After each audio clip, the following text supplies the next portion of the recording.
بسم اللہ الرحمن الرحیم۔ السلام علیکم ورحمۃ اللہ وبرکاتہ۔ حضرت سلیمان علیہ السلام کی طرف سے مخلوقات کی ضیافت کا واقعہ۔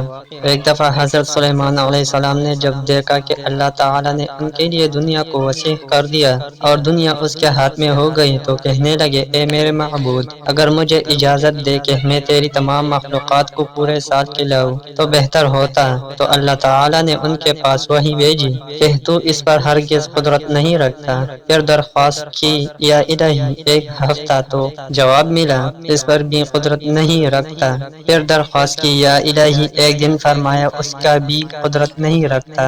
بہرحال اللہ تبارک و تعالی نے ایک دن کی اجازت دے دی تو حضرت سلیمان علیہ السلام نے تمام جنات اور انسانوں کو حکم دیا کہ وہ تمام کے تمام ان چیزوں کو جو زمین پر حلال ہے، یعنی گائے، بیل، بکریاں وغیرہ، اور ان تمام چیزوں کو جو جنس حیوان میں سے ہے، یعنی پرندے وغیرہ، جب جن وانس نے ان چیزوں کو جمع کر لیا تو اس کے لیے بڑی بڑی دیگیں تیار کی گئی۔ پھر ان جانوروں کو ذبح کیا گیا اور ان کو پکایا گیا، اور ہوا کو حکم دیا گیا کہ کھانے پر چلے تاکہ خراب نہ ہو۔ پھر کھانوں کو جنگل میں پھیلا دیا، جس کا طویل 1 مہینے کی مسافت کے برابر تھا، اور اس کا خرچ بھی اتنا ہی تھا۔ پھر اللہ تعالی نے حضرت سلیمان علیہ السلام کے پاس وحی بھیجی، اے سلیمان علیہ السلام، تو مخلوقات میں سے کس سے دعوت شروع کرے گا؟ تو حضرت سلیمان علیہ السلام نے فرمایا کہ میں دریا کے جانوروں سے شروع کروں گا۔ تو اللہ تعالی نے بحر محیط کی ایک مچھلی کو حکم دیا کہ وہ حضرت سلیمان علیہ السلام کی ضیافت میں سے کھائے۔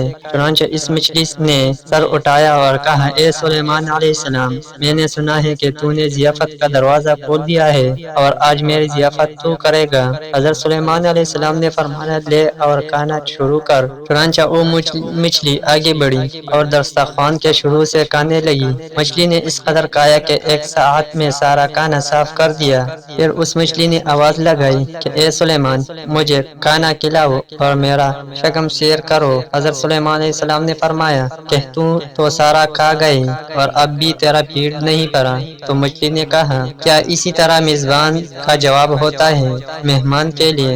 اے سلیمان علیہ السلام، اب خوب جان لیجئے کہ میرے لیے ہر روز اس طرح جتنا تو نے پکایا دن میں 3 مرتبہ متعین ہے، اور آج میرے کھانے کے رکنے کا سبب تو بنا ہے، اور تو نے میرے کھانے میں کمی کر دی۔ اسی وقت حضرت سلیمان علیہ السلام اللہ کے سامنے سجدہ کرتے ہوئے گر پڑے اور کہنے لگے، پاک ہے وہ ذات جو کفالت کرنے والی ہے مخلوق کی روزیوں کے ساتھ، جہاں سے مخلوق جانتی بھی نہیں کہ کہاں سے آتا ہے۔